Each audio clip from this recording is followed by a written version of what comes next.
berjumpa dengan saya lagi, John Setiawan. Kita akan masuk dalam pembahasan tentang esensi pemuridan yang ketiga, yaitu esensi pelipat gandaan rohani atau misional eksponensial.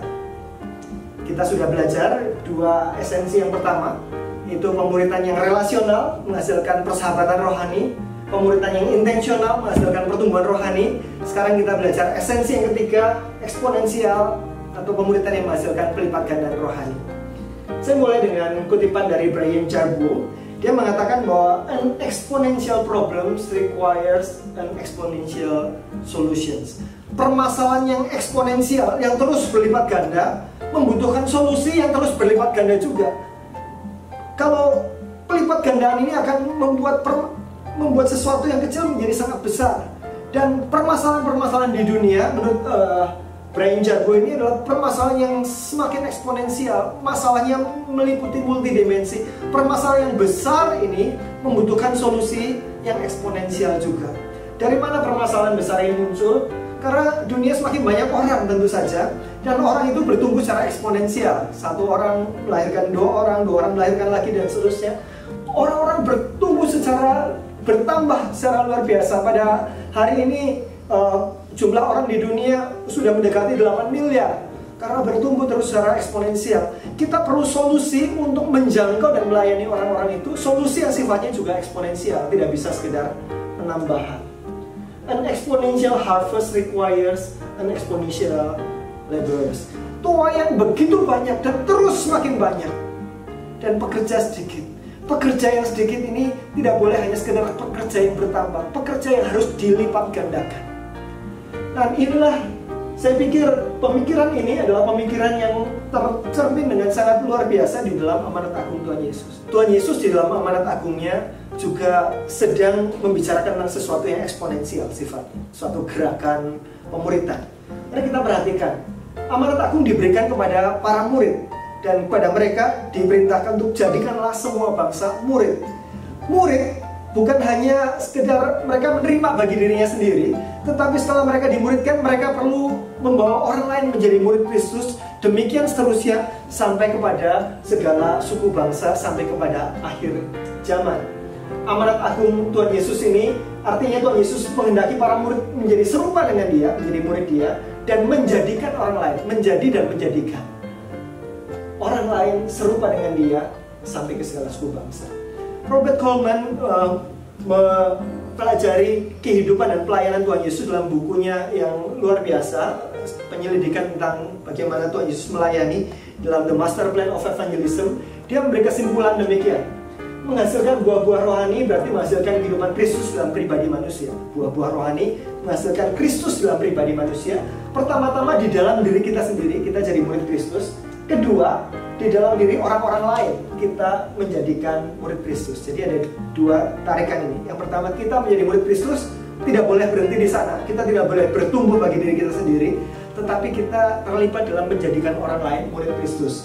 Robert Coleman mengatakan, sesungguhnya segala sesuatu yang dikatakan dan dilakukan oleh Tuhan Yesus menunjukkan prinsip ini. Dalam buku ini dia menceritakan 8 prinsip. 4 prinsip yang pertama adalah rangkuman tentang bagaimana Tuhan Yesus menjadikan orang-orang ini murid Kristus. 4 prinsip yang berikutnya dari 8 prinsip itu adalah bagaimana Tuhan Yesus menolong mereka supaya mereka siap bagaimana menolong orang lain menjadi murid Kristus. Bacalah buku ini untuk kita belajar lebih detailnya lagi. Jadi, Bapak Ibu Saudara sekalian, kita diminta untuk menjadi murid yang memmuridkan lagi. Itu yang disebut sebagai disciple making movement, kegerakan pemuridan, murid yang menghasilkan murid secara eksponensial. 2 Timotius 2 ayat 2 menceritakan secara snapshot apa yang terjadi pada gereja mula-mula, dan itu yang terus dikerjakan. Menarik dikatakan di sini, Paulus menuliskan kepada Timotius, apa yang telah engkau Timotius dengar daripadaku, Paulus.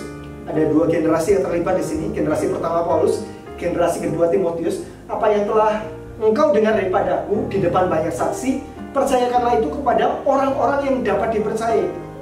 Saudara perhatikan, ini generasi yang lain lagi, generasi yang ketiga. Kepada Timotius diminta untuk mempercayakan apa yang sudah dia dengar kepada generasi yang ketiga, yaitu siapa mereka? Orang-orang yang dapat dipercayai. Dapat dipercayai untuk apa? orang yang juga cakap mengajar orang lain, generasi keempat. Mari kita lihat di sini. Paulus memuridkan Timotius, Timotius memuridkan orang-orang yang dapat dipercaya, yang juga cakap mengajar orang lain. Murid menghasilkan murid, menghasilkan murid, menghasilkan murid. Gambaran ini terjadi juga dalam pelayanan yang dituliskan di dalam Kisah Rasul, misalnya pelayanan Barnabas dari buku Word in Life Study Bible dari Thomas Nelson. Diagram ini saya ambil. Di sana Barnabas melakukan pelayanan pelipat gandaan rohani. Barnabas memuridkan Yohanes Markus, kemudian memuridkan Paulus, Priscilla, Aquila, Apolos, dan seterusnya. Dan ini terjadi di dalam gereja mula-mula. Murid menghasilkan murid, menghasilkan murid, menghasilkan murid. Bukan hanya sekedar pengikut atau khalayak ramai. Terjadi pertumbuhan yang eksponensial, dan itu hanya bisa dilakukan kalau kita tidak berhenti membimbing orang, kita menjadi produsen dan dia menjadi konsumen pembinaan rohani yang kita terima. Tetapi kita memampukan dia untuk melayani orang lain lagi. Dan itu adalah prinsip pemuritan yang sedang kita bicarakan. Esensi pemuritan. Ada banyak kelompok-kelompok pemuritan yang sekedar berhubungan secara relasional. Relasi itu baik, tapi tidak boleh berhenti di sana.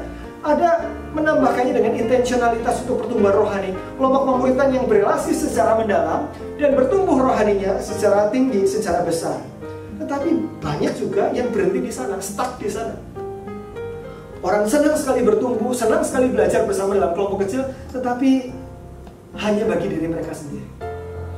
Maka itu belum mencapai esensi pemuritan yang penuh.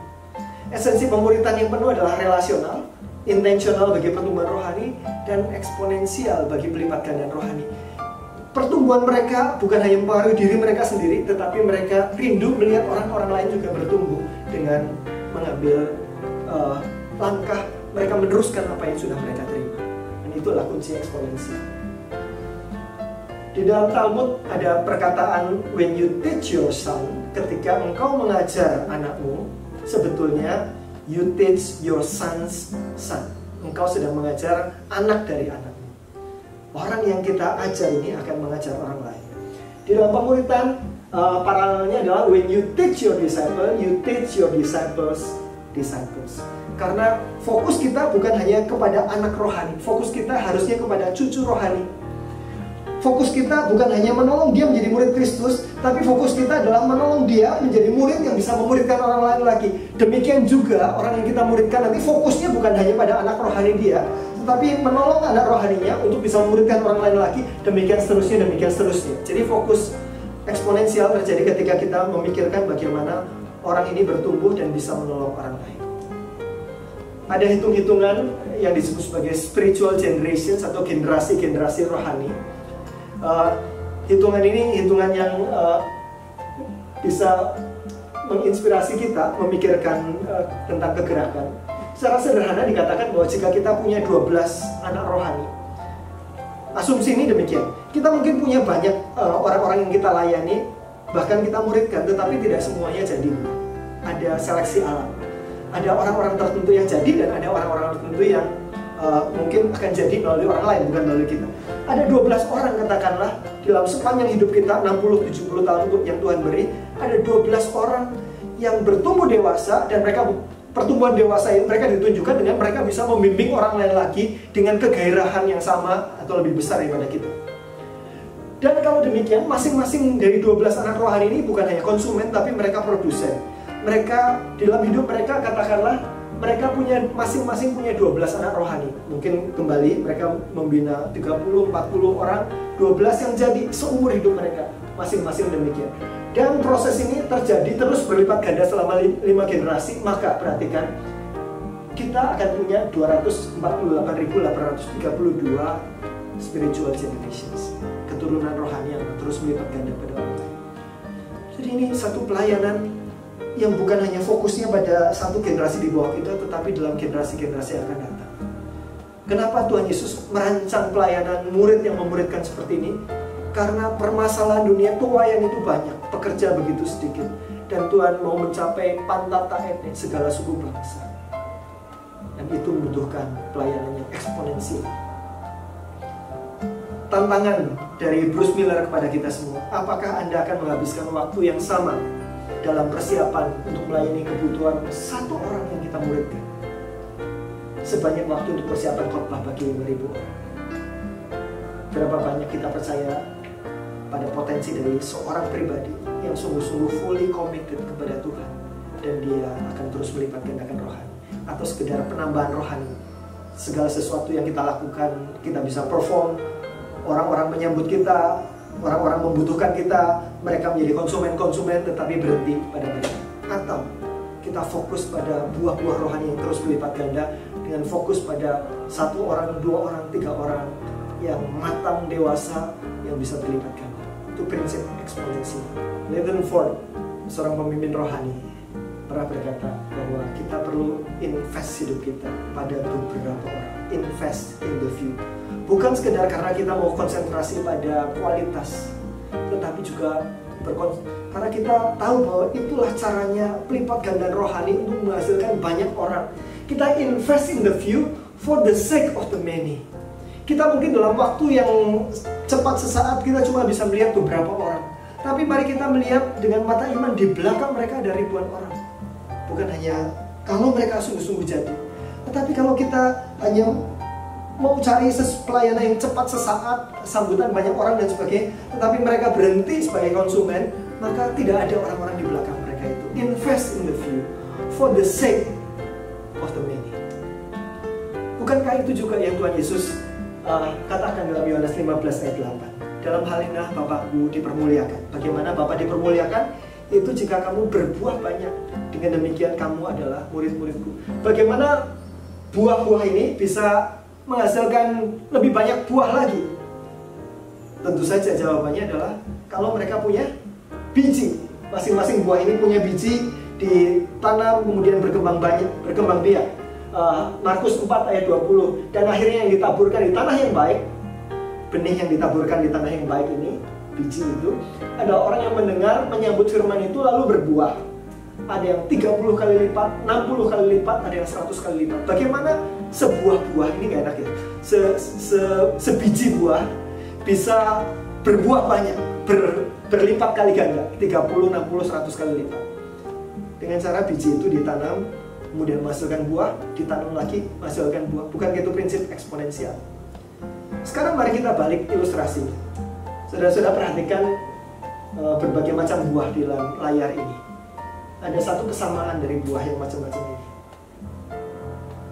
Buah itu tidak punya biji. Ini adalah mangga tanpa biji, belimbing tanpa biji, apel tanpa biji, jeruk tanpa biji.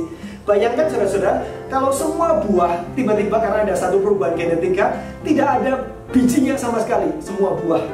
Apa yang akan terjadi?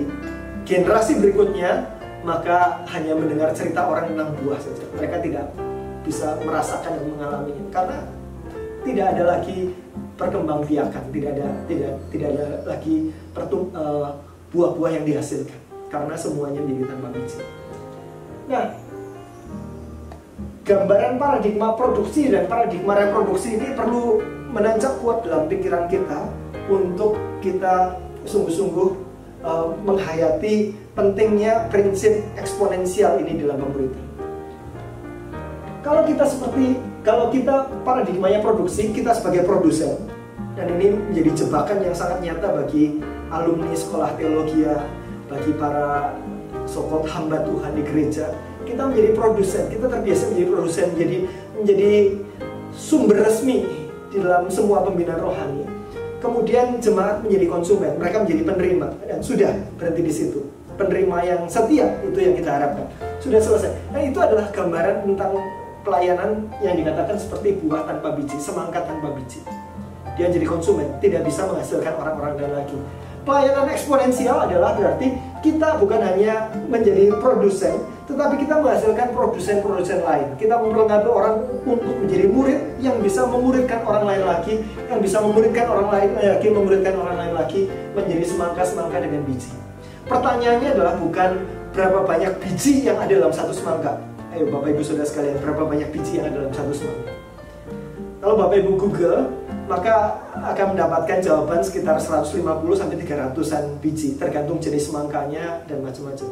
Tapi pertanyaan yang lebih dahsyat lagi bukan berapa banyak biji yang ada dalam satu semangka, tetapi berapa banyak semangka yang bisa dihasilkan oleh satu biji, berapa banyak? Bisa amat sangat banyak selama biji itu terus-menerus ditanam, menjadi buah, ditanam, menjadi buah, ditanam. Itulah prinsip eksponensial. Pemuritan harus menjadi pemuritan yang relasional. Di atas relasi ini kita membangun intentionalitas untuk pertumbuhan rohani, tetapi bukan hanya bertumbuh bagi dirinya sendiri, orang itu diperlengkapi untuk bisa mengambil tanggung jawab rohani dalam kehidupan orang-orang lain lagi. Dan itu adalah esensi yang perlu terus-menerus menjadi tolok ukur, menjadi standar. Apakah kita sedang melakukan pemuritan, apakah pemuritan yang sedang kita lakukan sedang pada directions yang benar. Dosen Trotman selalu menantang orang-orang di dalam ceramah-ceramahnya. Where is your man? Di manakah orang-orang? Artinya, di manakah orang-orang yang kepadanya engkau sedang mencurahkan hidupmu, menolong mereka untuk berjalan dengan Kristus, sehingga mereka bisa melakukan hal yang sama juga kepada orang lain. Kontribusi terbesar Anda dalam kerajaan Allah mungkin bukan sesuatu yang Anda lakukan, melainkan seseorang yang Anda tumbuh kembangkan. Your greatest contributions in the kingdom of God may not be something that you do, but someone you raise. Hayati ini, lakukan ini, dan hasilkan buah-buah yang memuliakan Tuhan.